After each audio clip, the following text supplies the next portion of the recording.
Well, how do Buddhists get married? I suppose pretty much the same way everybody else does. Uh, but if you're asking, is there a particular Buddhist wedding ceremony? Well, actually, there's not really.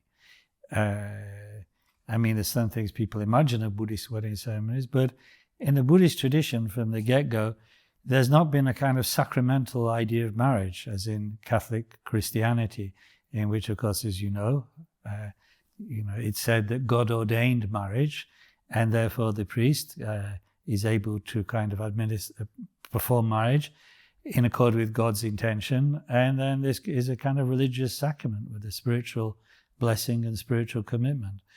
In Buddhist societies from the get-go, marriage has been a secular or civil thing.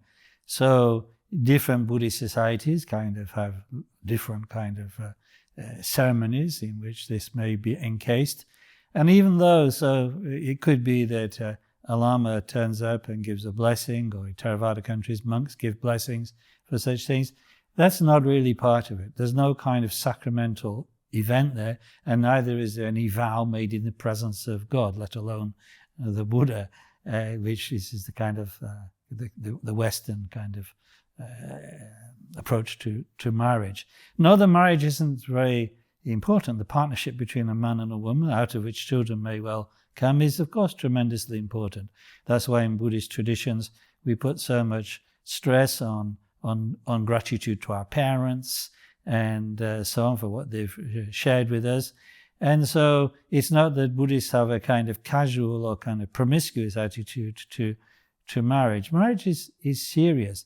The harmony between a man and a woman is really important, and therefore acting selfishly and abusively in such a marriage, or being unfaithful and so on, are regarded as kind of naturally non-virtuous things to do.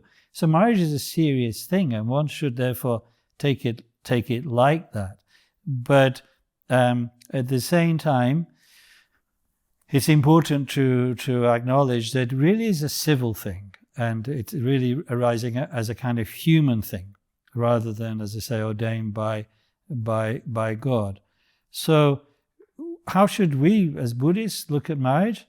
Well, I think, for instance, Rinpoche, Kamatu Rinpoche, said to me many years ago that for Buddhist lay people, their marriage, and therefore by extension their family, is in a way a kind of version of the monastic sangha. Not that they are to be lived as a monk or celibate, completely not, but rather that we train in a sangha, we train in a community. They're our friends and helpers.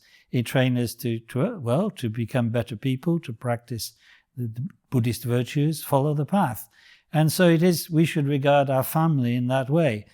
Even if they were not entirely all Buddhists, we should still think there's so much I can learn from this partnership, from this beautiful friendship I have with my wife or my husband.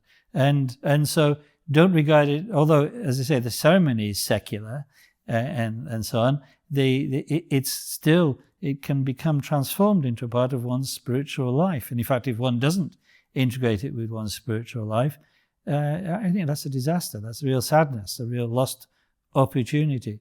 So the Buddhist layperson should think of marriage as a wonderful opportunity, like the highest form of friendship, one might say, that one will experience and enjoy during one's life, which will support one in one's aspirations to become a greater and better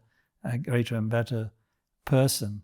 And of course, also, if children come along, then each of you, either the father and mother, again, are going to grow through taking on that responsibility, which is itself a kind of prefiguration of the Bodhisattva's responsibility to benefit all sentient beings.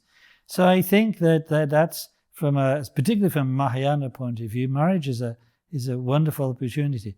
If it doesn't come along, or it doesn't happen, or if there's some kind of failures, well, one can learn from those.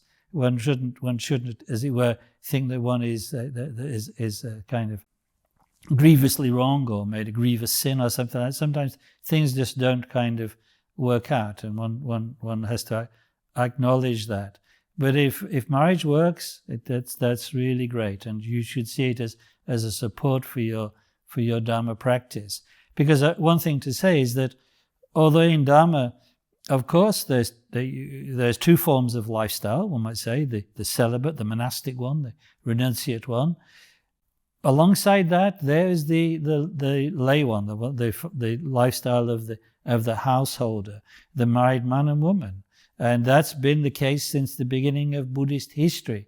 And particularly in the Mahayana, we consider that through either style, whichever style fits with you karmically and emotionally, you can pursue the path entirely. You can actually, come to the deepest, the greatest realizations. So one shouldn't think, to be a Buddhist layperson, to get married and so on, is in a way kind of taking the lower track to enlightenment, whatever that may be.